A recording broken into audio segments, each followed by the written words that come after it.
Welcome to Learn and Love Music. I'm Duane Hulbert. I'm pleased to present one of the most sublime melodies ever written for piano.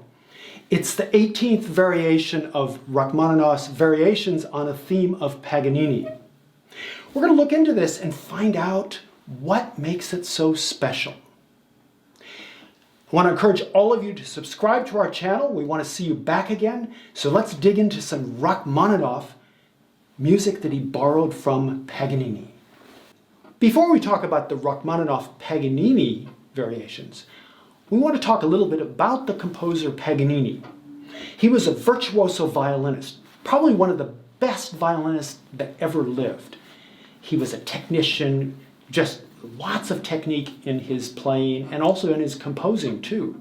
This is a theme he wrote in 1807. It's one of his 24 caprices. This was the very last one he wrote in this set. It's for solo violin, no accompaniment, and all of the pieces are fantastic. They're very, very difficult. Every violinist, this is probably one of the most difficult pieces or set of pieces that a violinist could ever play.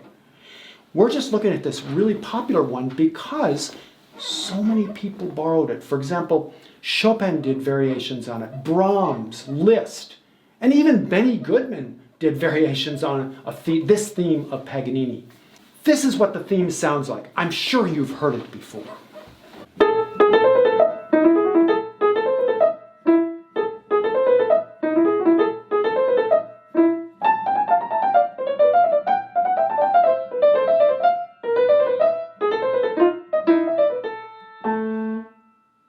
That was the theme that Paganini wrote. Now let's look at what Rachmaninoff did with that theme. First, I want to let you know that this is only one theme out of 24 that Rachmaninoff wrote. For some reason, I think Rachmaninoff, wanting to be a little tricky, he chose that number 24 for a reason. Because Paganini maybe wrote 24 caprices altogether? It's possible. But let's talk about this variation. How did he come up with it? The earlier variations, it's pretty easy to hear that A minor, that wonderful flashy minor key in the piano. But with this piece, it's completely different. It's lyrical. It's in a different key. It's in the warmth of D flat major. The rest of the piece is all in A minor. But one other little trick that Rachmaninoff did is he took that theme and he turned it upside down.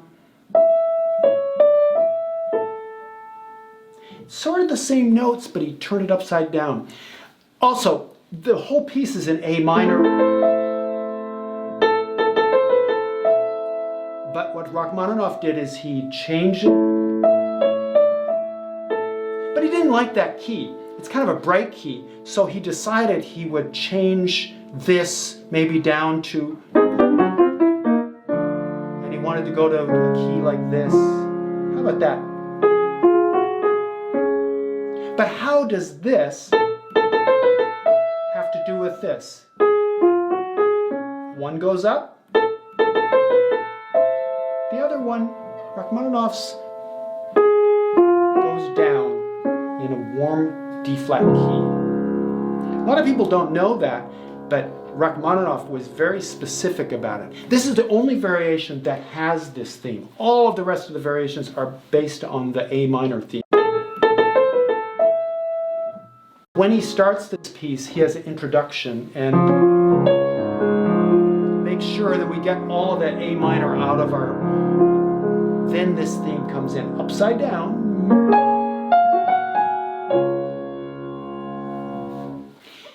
Now I want to talk about the wonderful Andante section.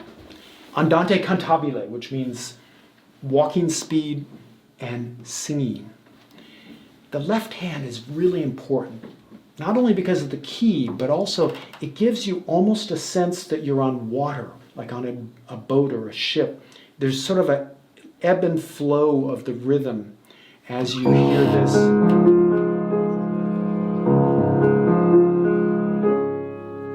Provides the backdrop for this wonderful theme above. As we listen to this solo piano beginning of the variation number 18, you'll notice that Rachmaninoff uses a lot of triplets, and those 16ths come back in.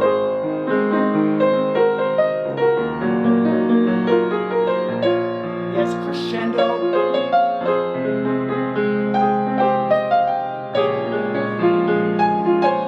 This chord, I love that chord. It has a D flat in the bass, but it kind of screams out with a dissonance. And that chord is a D flat chord, but he adds sort of like these blues chords. It's a flatted seventh, and then but it creates this tension, and the tension is resolved with this big roll.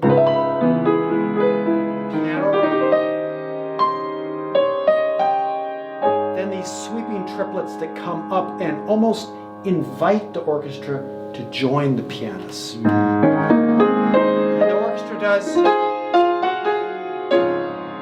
pianist does, and the orchestra, and the pianist, and the orchestra, pianist, back and forth with the orchestra, the piano, the orchestra, the piano. It is so exciting. Everybody knows this theme. They really look forward to it because it is so fabulous. And you'd think that it would be a short variation, but it's quite a long variation because later on the orchestra doesn't come in with just the winds and some of the smaller instruments. The entire orchestra comes in. And when the entire orchestra comes in, the chords are not these kind of puny little chords like this. They are full.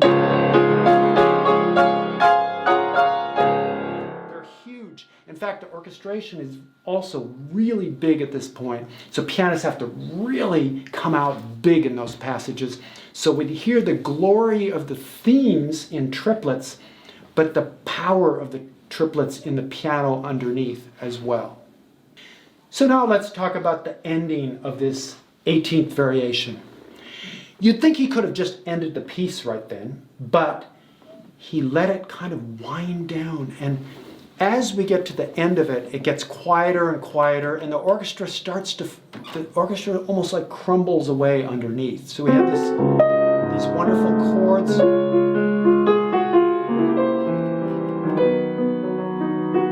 This is the last chord that the orchestra plays right there, and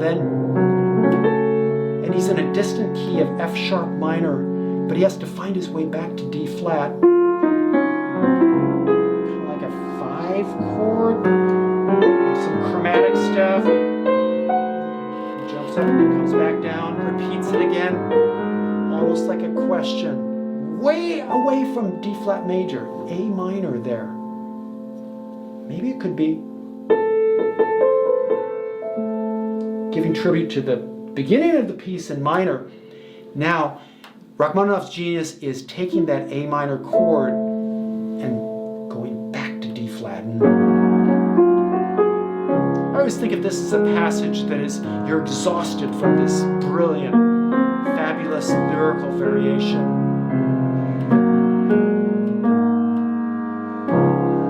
We end in D flat major once again.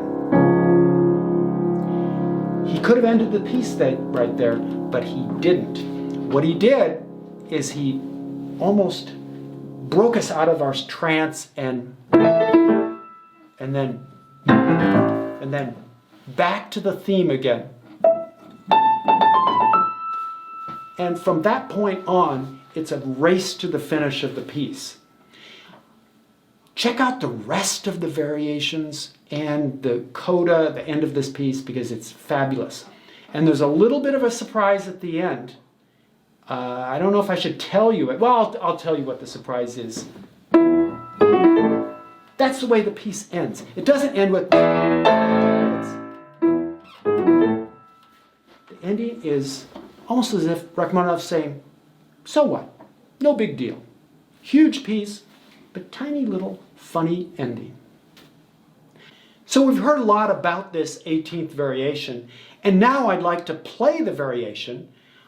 I don't have an orchestra with me, but you can imagine some of the themes that we've talked about so far. You'll be able to hear those themes come out. The piano provides more of a chordal background to it, but the orchestra actually comes and supports the piano in this variation. So here is the 18th variation in its entirety.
I hope you've enjoyed this presentation of Variations on the Theme of Paganini by Rachmaninoff.